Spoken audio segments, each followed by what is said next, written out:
So the question is, what is the value of n? What is the value of n for which the maximum power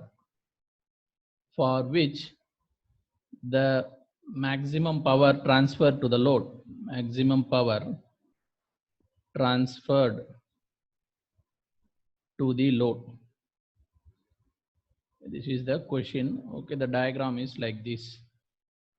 The transformer is connected to its primary like this. This is n is to 1 ratio, and load resistance value is 5 ohm. This is 45 ohm. This is the source voltage at the primary side is Vs. Okay, now the question is, what should be the value of n so that the maximum power from the source will be transferred to the load? Okay, so first, what is the reflection of this load to the primary side, that we should know. Okay, so again, this is 45 ohm. Now we do not know. Okay, the reflection at the primary side, I'll take it as RL dash. Okay, it depends on RL as well as N1 and N2. Okay, and again, source voltage is there.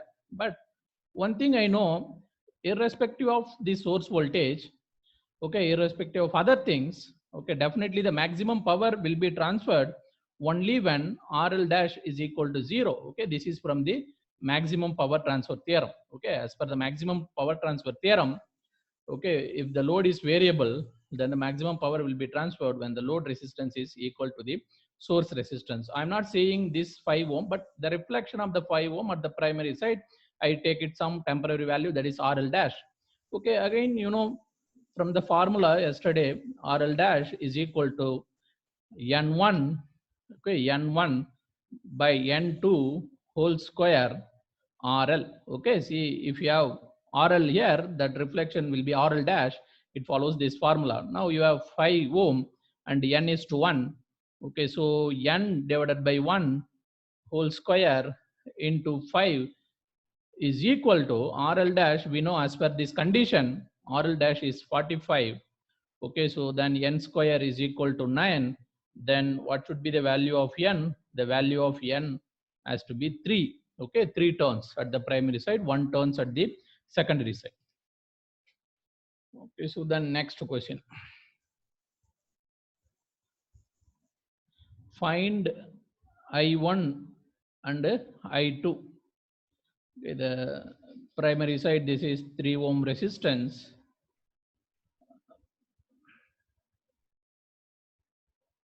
And the source voltage is 20 volt with 0 degree. 20 volt with 0 degree. Load resistance is 4 ohm. This is the direction of I2. This is the direction of I1. Okay, now we have to find out what is I1 and I2. Okay, first we should know what is, once if you know I1, then you can easily calculate I2, because the turns ratio is given like this, 1:2. Okay, so before going to the solution, when you have a transformer, what is the ratio of I1 divided by I2? That is N2 divided by N1. Okay, once if you, because N2, N1 and N2 is given, once if you calculate any one of the current, then you can calculate the other current easily. Okay, so that what we'll do, we'll reflect this 4 ohm at the primary side. Okay, so once if you reflect, what is that RL dash? RL dash is equal to N1. RL dash is equal to N1 divided by N2 whole square. Okay, and then RL. Okay, then what is the value of this N1 divided by N2? That is 1/2 whole square. Okay, into 4 ohm, that is equal to 1 ohm. Okay, now we know what is that reflection. The reflection of 4 ohm at the primary side is simply 1 ohm. Then this is 1 ohm, this is 3 ohm. The source voltage is 20, the 0 degree. Now you can easily calculate what is I1. Okay, your I1 value is 20, 0 divided by 4, that is 5. Okay, so your, what is I1 value? I1 value is 5, 0 degree. Okay, then again using this formula you can calculate easily I2, because I2 is equal to N1 divided by N2 into I1. N1 value is 1 by 2 I1. Then finally I2 value is equal to 2.50 degree. I2 value is 2.50 degree. Okay, so then next question. What is the value of K for which the branch undergoes resonance? What is the value of K for which the given branch undergoes resonance? Undergoes resonance. Okay, so the question is on resistance, on capacitance.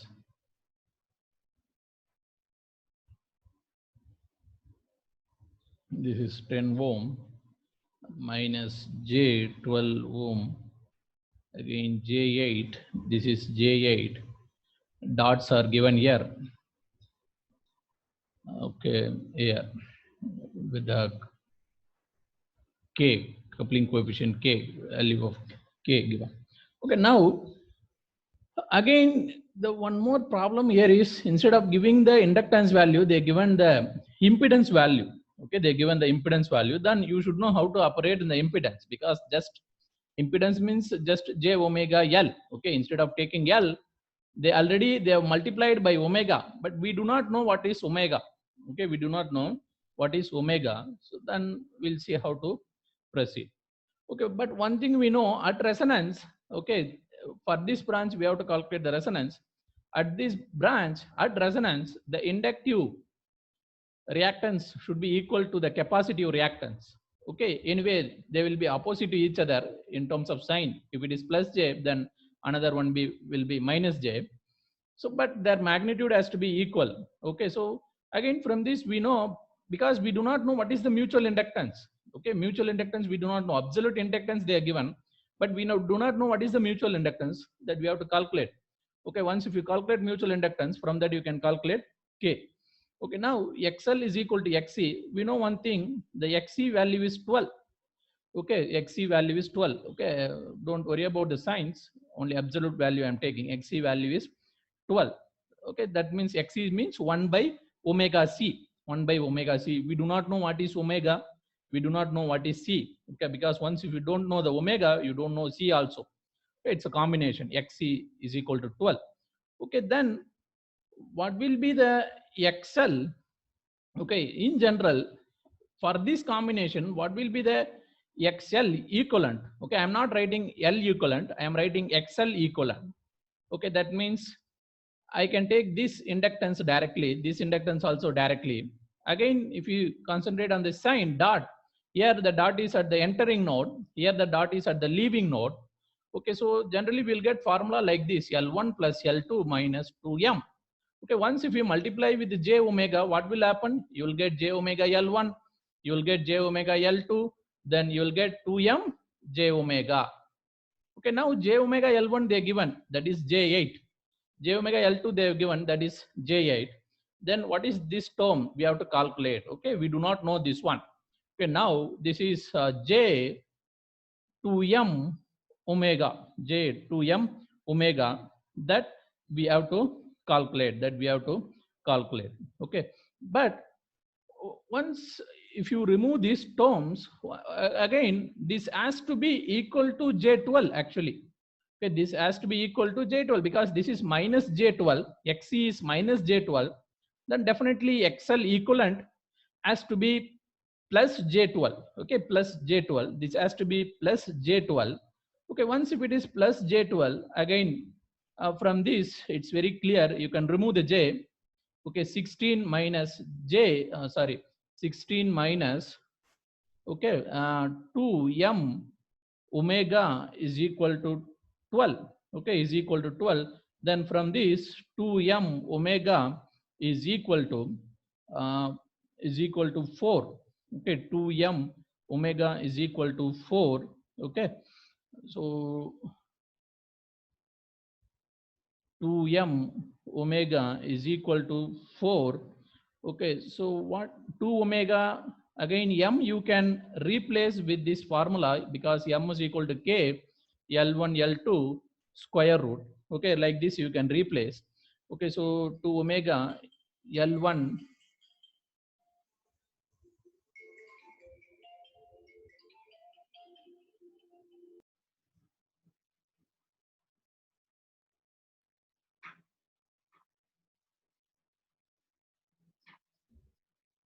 audible. Hello. Hello. Yes, sir. Okay. So 2m omega is equal to 4. Okay. M I can replace with the k into square root of L1 and L2. Okay. So I can replace m with respect to k into L1 and L2 4. Okay. So what I can do, this is 2k omega L1 L2 overall square root 4. But we do not know what is L1 and L2, but we know what is omega L1, what is omega L2. We know omega L1, omega L2, but we do not know what is L1 and L2. So that I will try to take this omega inside. Okay, once if you try to take this omega inside, then you will get 2 omega. So one you can write here, another one you can write here. Okay, so now again this is equal to 4. Again, what is the value of omega L1? The value of omega L1 is simply 8. Omega L2 is also 8. Okay, it is like 8 into 8. Okay, so 8 into 8, 4, again 2k is equal to 4 divided by 8. Okay, then k is equal to 1 by 4. Okay, so finally the k value is 0.25. 0.25. Okay, so here the problem is little bit tricky because they given in terms of impedance finally. Okay, if it is in terms of capacitance, the problem is very simple. Sorry, not the capacitance, only with the values. Okay, if the problem is only with the values, then it would be easy. Okay, or otherwise once if they provide omega, then it would be a little bit easy. Okay, so that's why again you should know how to take this inside. Okay, finally you'll get the answer. Okay, so finally the k value is 0.25.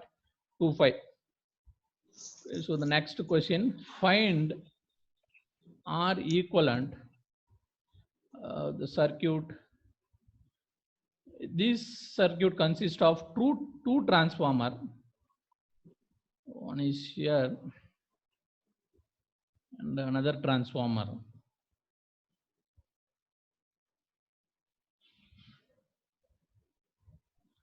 1:2, 1 ohm, 1 ohm, 2 ohm, 3:1, 14 ohm.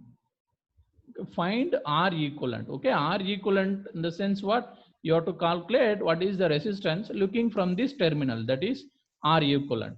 Okay, so the solution.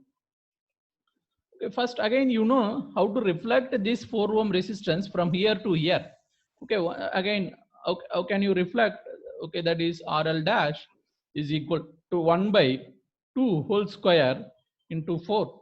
Okay, so that means the reflection of this resistance here is equal to simply 1 ohm. So again 1 ohm is there, already 1 ohm and 2 ohm is there.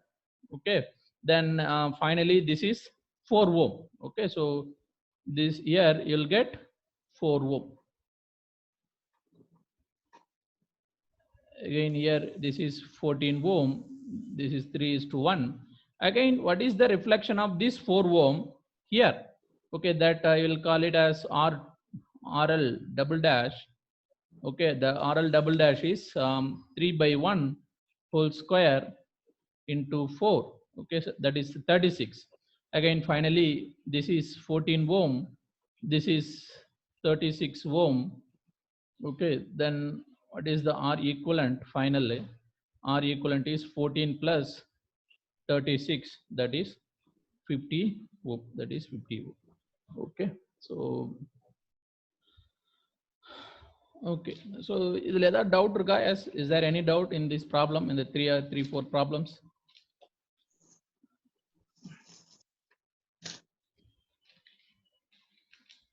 Okay, if there is no doubt, we'll enter into the transients. Okay, we'll enter into the transients.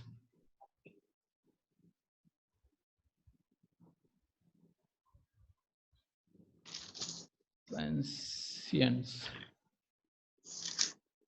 Okay, so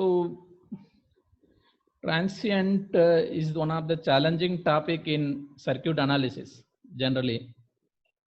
Okay, generally college level அந்த அளவுக்கு படிச்சிருப்போமா அப்படின்றது little bit question mark only in general. Okay, so again I'll go from very basics. Okay, first I will explain what is transience. Okay, later we'll enter into the mathematics of the transience analysis. Okay, so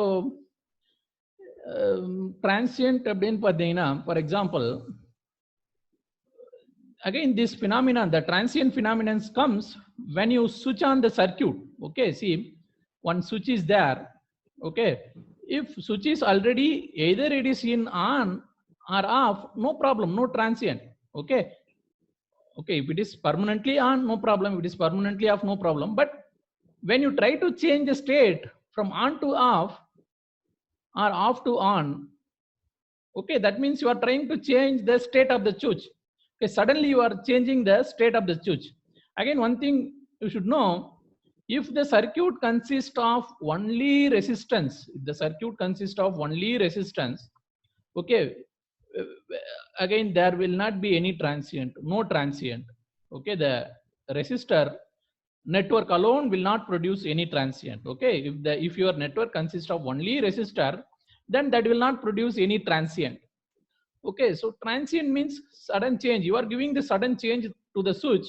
Again, there will be some abnormal behavior in the circuit. Okay, that abnormal behavior will be shown in terms of the current or in terms of the voltage, in terms of the voltage. Okay, again, this transient will occur for very, very less duration.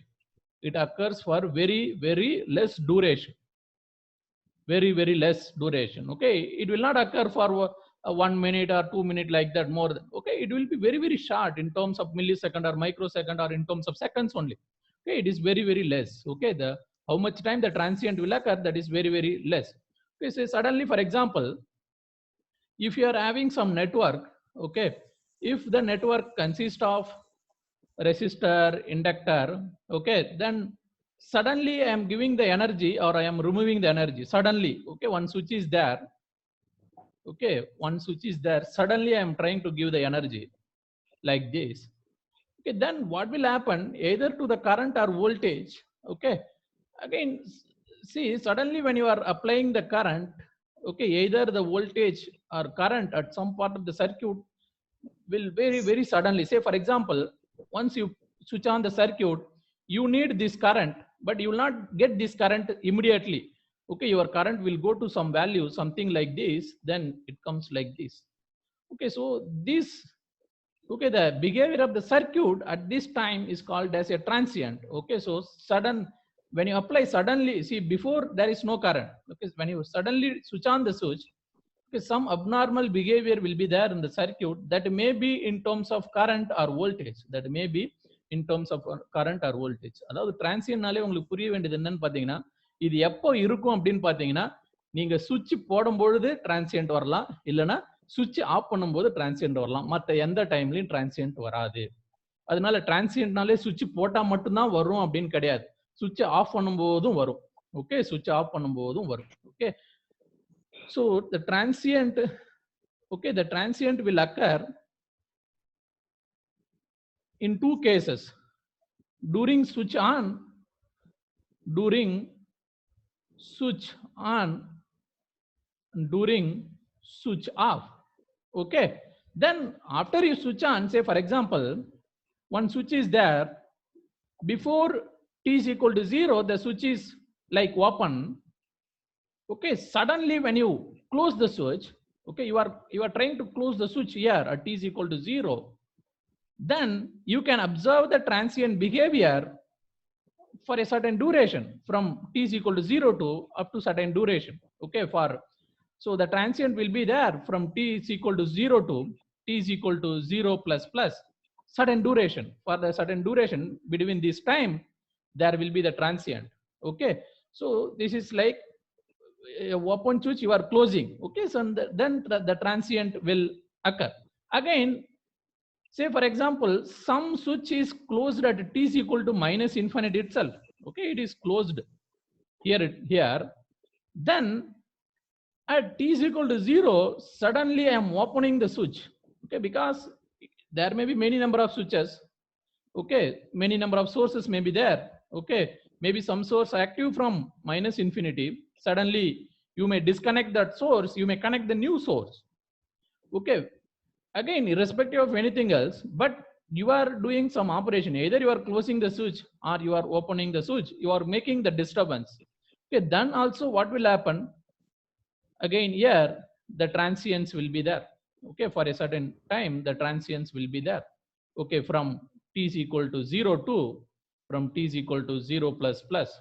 Okay, so then what is the rest of the state? Okay, see, from t is equal to 0 to t is equal to 0 plus plus, we are calling like a transient state. Okay, in between this, we are calling as a transient response. Okay, then what about the other responses? What about the other responses? The other responses are called steady state response. Other response.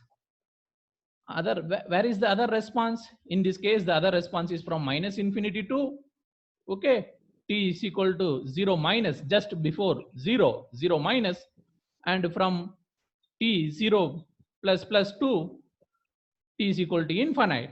Okay, this response is called steady state response. Why? Because you may have some wrong understanding in your mind. Steady state response means it will always occur t is equal to infinite. It is not true. Okay, so any response after the transient response is called as steady state response. Okay, any response after the transient response is called as steady state response, because the transient response will occur for a particular duration of the time. Okay, later we will see what is the duration. Okay, now at this point you just remember it will appear for very specific, very less duration. Okay, only for less duration. Okay, around 1 microsecond, 2 microsecond, or 2 milliseconds, something like that. Okay, for very less duration only the transient will occur. So rest of the response we'll call it as a steady state response. Okay, that idea you should have in your mind, because steady state means you will be always thinking like t is equal to infinite, t is equal. It is not like that. Okay, steady state means what? The switch has been closed long before. Now I am observing the circuit. Okay, so that means very simply, I have closed the switch at t is equal to minus infinite. If I observe the switch at t is equal to minus 50 seconds, then it is called steady state only. Okay, switch closed here. Okay, switch is closed at t is equal to minus infinite. I am observing at t is equal to minus 50 seconds, then that is steady state only. Even if I observe at t is equal to, even if I observe t is equal to 0 minus, that is also steady state only, because switch is closed at t is equal to infinite. Okay, so again, say for example, some switch, okay, some switch is closed at t is equal to 5 seconds. Then if I observe the response of the circuit at t 1 hour, after 1 hour, then I am observing the steady state. Okay, switch has been closed at t is equal to 5 seconds. I am observing at t is equal to 1 hour. Then that is like a steady state. But switch is closed at t is equal to 5 seconds. If I observe the nature of the circuit at t is equal to 5 seconds plus, just very close to t is equal to 5 seconds, then that is transient response. That is transient response. Okay, so you should know the difference between the transient response and a steady state response. Okay, if your response is very near to the closure of the switch or opening of the switch, then that response is called transient response, or otherwise the response is called a steady state response. Okay, first you should know the difference between the transient response and a steady state response. Okay.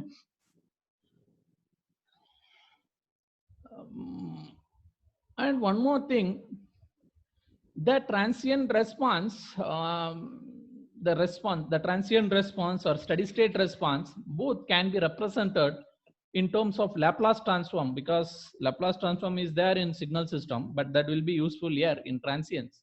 Okay, with the help of the Laplace transform, you can get both transient response as well as the steady state response of the circuit. Okay, and then again we have to revise our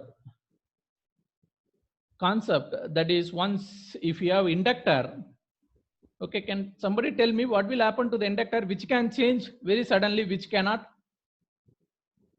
Voltage.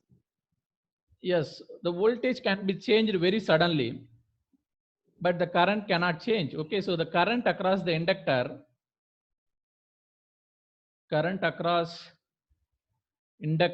cannot change suddenly, cannot change suddenly, but voltage can. Okay, this means what? Voltage can. I am not telling voltage will change. I am not telling voltage will change. I am telling voltage can change. It may or may not. Okay, you have to understand the statement properly. I am not saying voltage will. I am not saying this. Voltage can change. Can change means it may change or it may not. But if it needed, it can change. If it wants, it can change. That is the idea. Okay, because sometimes it will not change suddenly as you observe the voltage. That's why I'm using voltage can change. That means what? Voltage may or may not. Okay, so you should know that. Okay, and again, if it is capacitor, the but the voltage across the capacitor cannot change. Okay, it is must. Okay, it cannot change. Okay, voltage across the capacitor cannot change suddenly. Voltage across capacitor cannot change suddenly, but current can. But current can change. Okay, that means can means it may or may not change. Okay, it depends on the circuit, but this is always true. The first statement is always true. Definitely the current across the inductor cannot change suddenly, but it can change very slowly, gradually it can change. Similarly, the voltage across the capacitor cannot change suddenly, but gradually it can change. Okay, then what is the meaning of that suddenly? Say, for example, if my voltage capacitor is like this, sir. Say, for example, my voltage of the capacitor like suddenly it cannot go like this. Okay, so what I'm writing here, this is the voltage across the capacitor with respect to time. Okay, so my voltage across the capacitor is at t is equal to 0 minus, I am having some value, but at t is equal to 0 plus, I am having some other value. Okay, t is equal to 0 plus, I am having some other value. Okay, this is not at all possible. Okay, so this condition is not at all possible. Not possible. Different value, because suddenly the voltage cannot change, but it can change like this. Okay, so suppose if your voltage is increasing like this, then it can increase like this. Okay, this is not sudden change. The voltage is increasing linearly. Or if you have confusion, you can put only in the positive domain. Okay, suppose when you put the charger, how your voltage will change in the battery? The battery voltage will increase linearly. Okay, this is possible. Okay, so this is possible. This is for capacitor. Okay, for a capacitor, this is possible, but this is not possible. Okay, because the voltage across the capacitor cannot change suddenly, but it can change linearly, very slowly, gradually. Gradually, it can change gradually or linearly or slowly it can change. Okay, slowly it can change.